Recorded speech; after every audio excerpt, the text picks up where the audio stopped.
Today is August 1st, and summer break will soon be coming to an end, and students will be headed back to the classroom.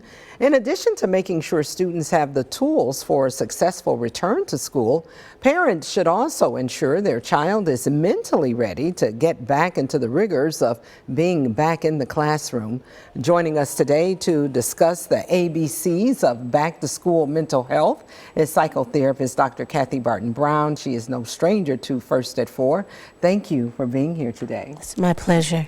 So before we get into the ABCs of back-to-school mental health, describe for us some of the anxieties that students may be experiencing as we get closer to getting back to school.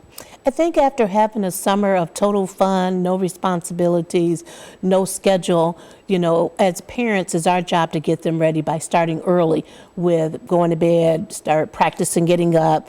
But understanding the anxiety of new experiences is always going to be there, especially for the kindergartners and the going off to college students.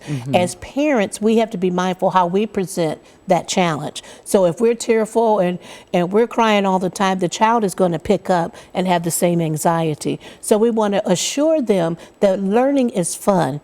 And this is a good thing to transit. Nobody likes change, but this is going to be good for you because you're going to get new experiences and make new friends. Yeah, so it's those kids that are really in the transition that maybe, some other kids are looking forward to seeing their friends back with their friends, but for others who are matriculating to a new grade, going off to college, or even going into kindergarten, it's a different kind of stress for the child and the parent. Exactly. And then for middle schoolers, it's the most difficult time because they're trying to figure out who they are.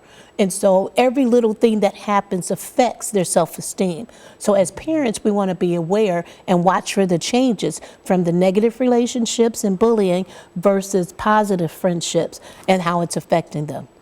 Let's talk now about the ABCs of back-to-school mental health, and you've outlined a number of points that parents should be aware of as they prepare their children mentally to get back into school. Let's start with A.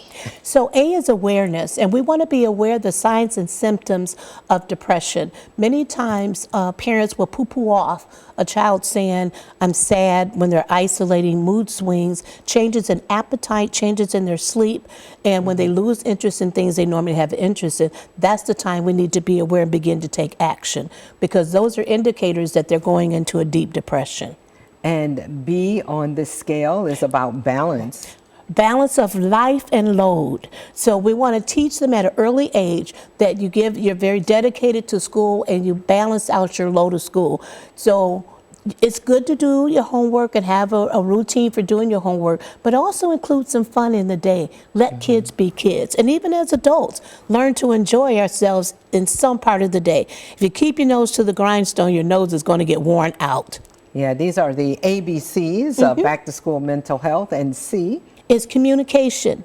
Do all we can as parents to stay connected and keep our finger on the pulse, because we want to hear those changes in them when they're feeling overwhelmed, when they're feeling like they can't make it, when they're having a negative day. We want to make sure that we're right on top of it and we can communicate and give them hope and inspiration. And that communication should be positive and solution-oriented. And solution-oriented is key. Yes. Coming with solutions. Coming with solutions to help them figure it out. And we have D. Discipline. That's a big one, yeah. That's a big one, because we have to slay that monster procrastination, and it takes discipline It is a monster. It's a monster. So we have to break up things into little chunks and teach them to be diligent in the things that they need to do and kill the procrastination. Yeah, I think some parents can take these tips and run with them as well. And finally, on the ABCs of mental health for back to school, E is for education? Education is the priority. So we're not there to have total socialization, social media, how many likes. No, it's about the education. Get your academics done, and parents understanding not all kids are 4-point students. If your kid is a 3-point student, cheer them on and celebrate them at 3-point, and then maybe they'll go further. But making sure to keep education as the priority. Yeah, meeting them where they are. Meeting them where they are. Psychotherapist Dr. Kathy Barton Brown with the ABCs of Back to School Mental Health. Thanks so much for joining us. Oh, you're welcome. All right, Thank have a you. great day. Yes.